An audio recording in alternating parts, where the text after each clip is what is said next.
the Chargers have made some drastic moves in the roster this past offseason.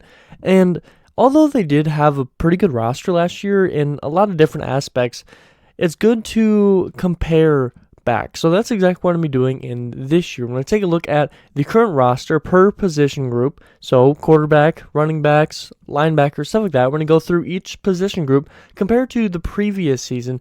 And I'm going to give you my reasoning on whether I think each position group respectively has improved, stayed equal, or declined in this past year. And that's exactly what I'm going to be talking about in this video.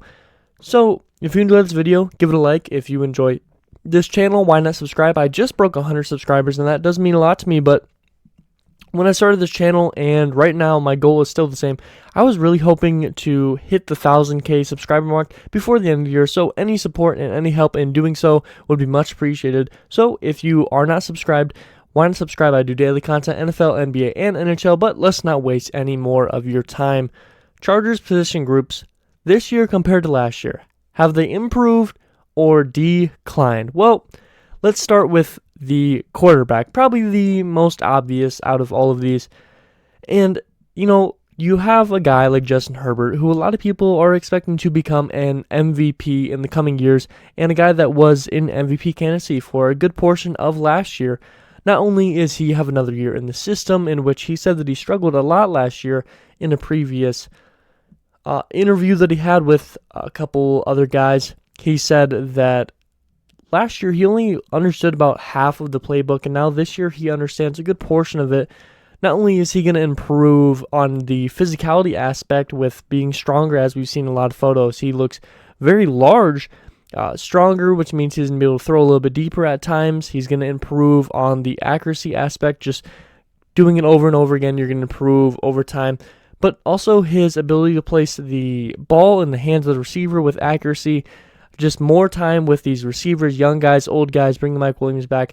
You're going to learn exactly where the wide receivers want it so that they can come down with it on a more consistent basis, especially with some struggles last year for the wide receiver group. But he will also improve on his decision-making ability. He will hopefully improve his accuracy, his completion percentage, his touchdowns, and decrease his interceptions. Like I said, the more you're working with the team, the more you're just playing the sport in general and working on all aspects of the game, you're going to improve on the mental aspect as well as time goes on. You're going to learn what cues a defense may do to tell you what kind of zone they're in, if they're in coverage, man coverage, all that stuff. But you're also going to learn some blitz packages that are going to allow you to make a change at the line very quickly, and understanding further the scheme, understanding the playbook a little bit more is going to open that even more to allow you to do more different plays at the line of scrimmage when you see something going wrong.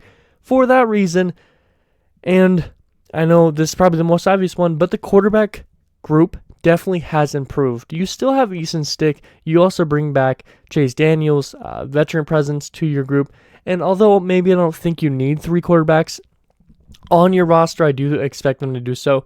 But Justin Herbert is going to improve, I expect, unless there's some dramatic injury, which I sure hope there isn't. But I expect the quarterback room to improve. Now, next up, we're just going to go straight down. Offense, straight down. Defense, straight down. Next up on the offense, we have the running back room. And you bring in Isaiah Spiller in the draft, who a lot of people did like the pick a lot, and as well, myself, I did appreciate that pick a lot, and I think it's going to work very well for this team. He adds a good amount of size to the roster, but he can also be a elusive back, has the ability to catch out of the backfield. He brings a lot to this team, but most importantly, Spiller's attendance on this team is going to add some, competition in that RB2 spot with him, with Joshua Kelly, with is Justin Jackson still on the team? I do not remember, honestly. But you're going to bring competition onto this roster, and when everyone's competing, someone's going to get better. And most likely, all of them will end up getting better in some way, which is going to lead to just better things overall. And that's also going to take some pressure off Austin Eckler's back. When Austin Eckler doesn't have to be the RB1 and all the time be on that field running the ball, he gets to take breaks off. When he is on the field, he's going to be that much better. Not only that, but the offensive line's run game is definitely improved last year and seems to be improving this year with the addition of Zion Johnson. So I definitely see the RB room as an improvement. You have Austin Eckler, who likely could become a Pro Bowler in this next year. You also bring in Isaiah Spiller, who's going to bring competition to that RB2 position, as well as whoever the RB3 is competing with Isaiah Spiller will probably improve himself along the way. So the running back position is a improvement. Now, this one might be a surprise, and I don't know how to word it. So the wide receiver group, did they improve? Did they decline? Now I know that thinking of the decline for the wide receiver group might be a little bit too far, but let's kind of run through some things. Yes, you bring back Mike Williams, who is 27, and 27 is about the age of most wide receivers to hit their prime. That's when they take their next big step. And I did predict Joshua Palmer and Jalen Guyton to take a step. I expect at least one of those two to have a breakout year. But there was no big addition for this team. You didn't bring in a huge speedster like some people wanted in the draft. You didn't go get a free agent like Odell or anything who is still in the market, but you don't bring in a guy that is capable to be that wide receiver 2 spot. Even though you might not need it, someone that could fill that spot is going to only further develop your wide receiver spot. Now, predicting player development, such as Jalen Guyton and Joshua Palmer, is something really hard to do, so I don't like relying on that too much in saying whether there's an improvement or not. Because saying, hey, this guy's going to improve, so I'm going to say the whole group is going to improve, is just, you don't know. He might not improve. He might get worse. He might not play. He might get injured. There's so many variables, so just saying that because I expect a breakout season from some of these guys means that the overall group is going to improve is tough to say. But we also don't know what's going to happen between Keenan Allen and Mike Williams. Who's going to be the wide receiver 1? Who's going to move to that wide receiver 2 spot? Who's going to play in the slot? Now, a lot of people, including myself, I believe Keenan Allen might move to that slot position, similar to Larry Fitzgerald. Larry Fitz moved to the slot position, and we saw a resurgence in his entire career, it seemed. And we could see something very similar in the case of Keenan Allen. But it is possible that we see one of the most consistent wide receivers in Keenan Allen, a guy who has had over 100 receptions and over 1,000 yards numerous times. There's a chance we could see him, one of the most consistent wide receivers in this NFL, start to wind down. He's getting older, and although sometimes that doesn't affect players, we don't know how it's going to affect Keenan Allen. That might make him a step slower. That might make his routes a little bit less crisp. Maybe his hands. We don't know. Now, I do expect Keenan to stay at his well level, and I expect either Jalen Guyton or Joshua Palmer to take a step up, but I can't assume things too much. I like to look at things directly as they are. So for that reason, I'm going to say the wide receiver group is equal. Now, they didn't decline. Unless there's some big injury, I don't think they declined. But saying that they improved, especially going off of the assumption that Guyton or Palmer are going to take a breakout year and take a big jump, I don't know how ready I am. Now, I do hope that they improve, but I'm just going to say they're equal for right now. Next up, a group that plays similar to the wide receivers, the tight end group. Now, you do lose a veteran presence, but you did add in Gerald Everett. Okay? Now, this is his first year with this roster, and you hoped for him to have a great year, but he did see a little bit of lackluster production over these past year or two. Also, for Parham, who could be contending for the tight end 1 position or the tight end 2 position, he did just have a really bad injury. But he looks to be coming back at full force, and he just said himself a while back at one of the fan meetups that he is feeling like his full self for the first time since February, which is a really long time, but he's starting to feel like himself. I have high expectations for Gerald Everett, and although I don't expect them to be the top contributor to this team's offense, I do expect them to be a very important piece on these play actions, on these 3rd and short, on the end zone. And as we've seen through training camp, Gerald Everett has got quite a bit of targets and has looked very good when he has had the opportunity to get these targets.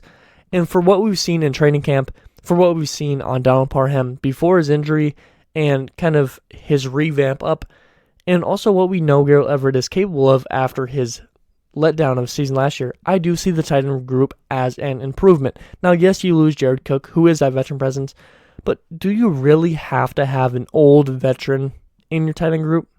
I mean, a lot of guys do it. You see it happen time and time again, but you don't have to have it. You can have young guys that are just as capable as those old guys and still know just enough to get by.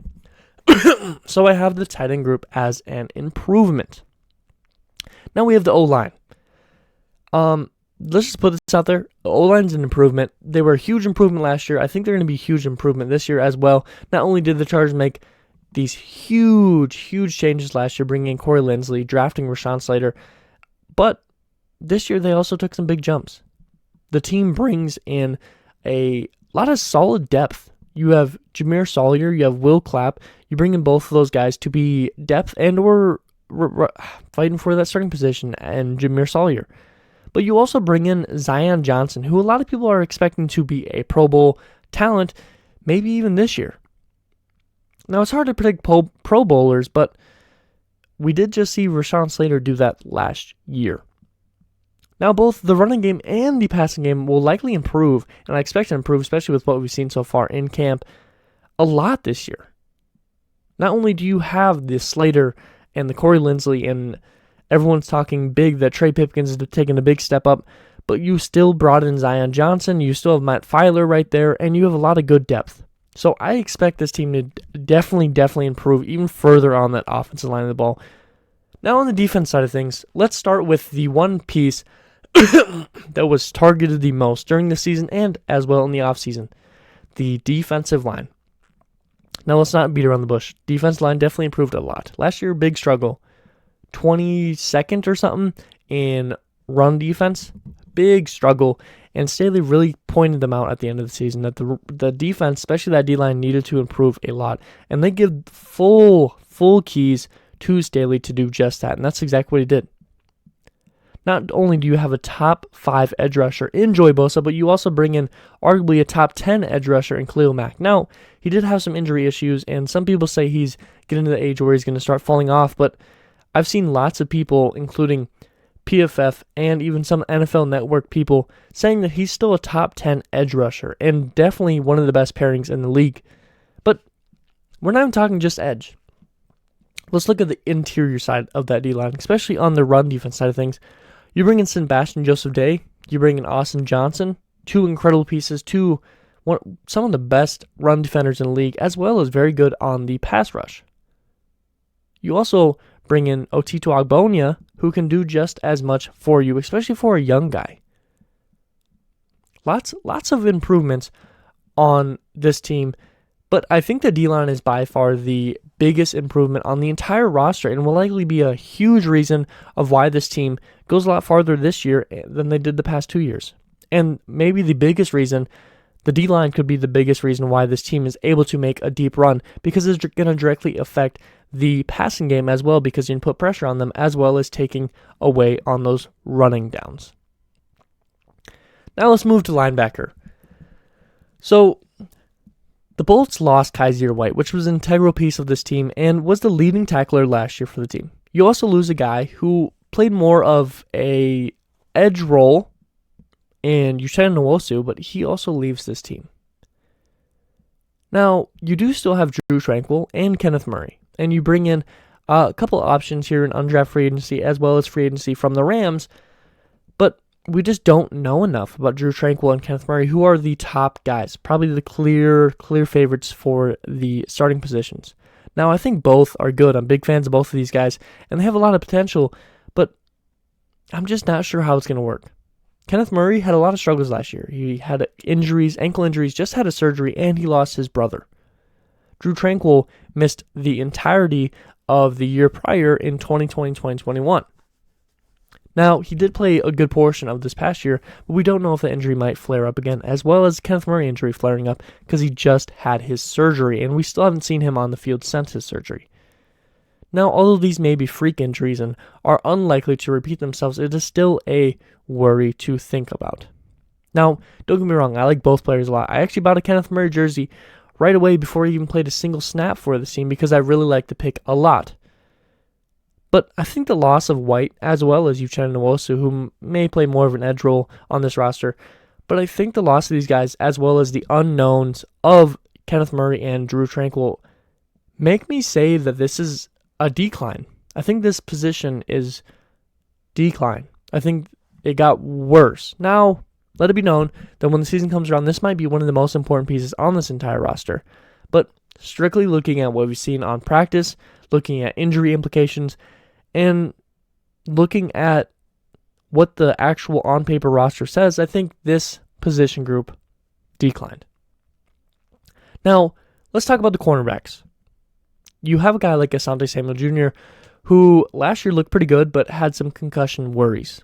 You lose a guy like Chris Harris Jr., but he was on the declining side, and he was aging. Now, Asante Samuel Jr. has a bright future, and we expect him, as long as he plays, to be a very good player on this team. And people say that he has Pro Bowl caliber intentions, and I do believe that myself. But the biggest improvement, I would say, on this whole team as an individual player was J.C. Jackson. He's a top 5, top 10 Pro Bowl cornerback, all-pro cornerback in the right circumstances. He can get you interceptions, he can get you turnovers, he can tackle. He's an incredible zone and man defender. One of the best man defenders in the entire league. But the biggest example of the cornerback's improvement is QB1, cornerback 1, last year, was Michael Davis, who just got re-signed in. I think a lot of people did like the re-signing at that time, but he's no longer cornerback 1. Right now, for being honest, Michael Davis is fighting for the spot of cornerback 3, and he may even be quarterback 4. If that doesn't show you improvement on a roster, I don't know what will. And it's not like he got worse. Honestly, I don't think he got much worse. Everyone around him got better. Asante Samuel Jr. took a pretty big step in the right direction last year. He had his concussion issues, but I expect him to take a further step forward. J.C. Jackson is one of the best in the entire league. And you also bring in a guy like Bryce Callahan to compete with Michael Davis for that cornerback 3 spot. This cornerback position has improved so dramatically. And even that, you're not putting that much money into them. J.C. Jackson got paid well below some of these other huge contracts that cornerbacks got this past year. Michael Davis' contract might seem big, but it's only because of the fact that J.C. Jackson also just got paid at the same position. I think the cornerback is a huge, huge improvement on this roster, mainly because of that J.C. Jackson acquisition.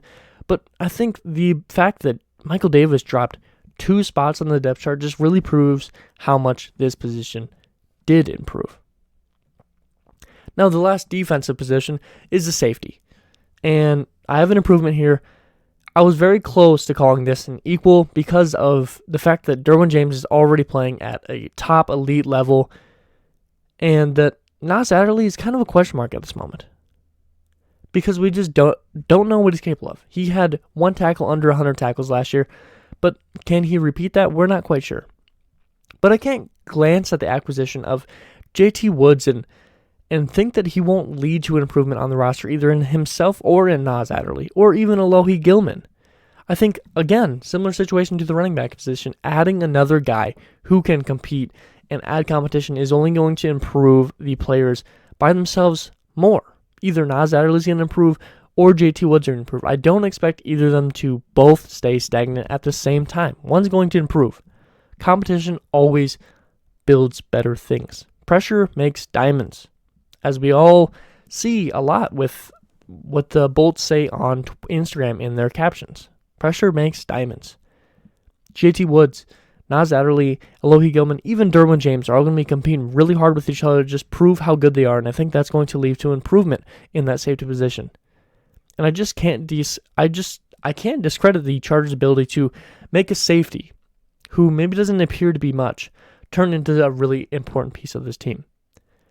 Derwin James, picked right around the middle point of the NFL draft a couple years back, now one of the best safeties in the league. Eric Weddle, probably the all-time safety for this Charger roster, with Derwin James catching up on his tail a little bit. He was a second-rounder.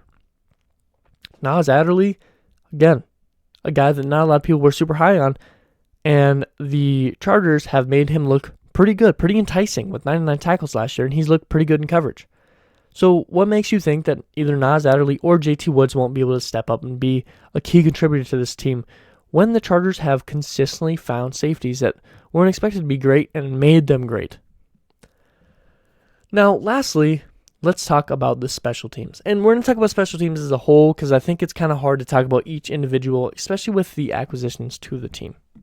Now, you bring in a guy like J.K. Scott at punter. You move on from your previous punter, Ty Long, who's been here for a long time.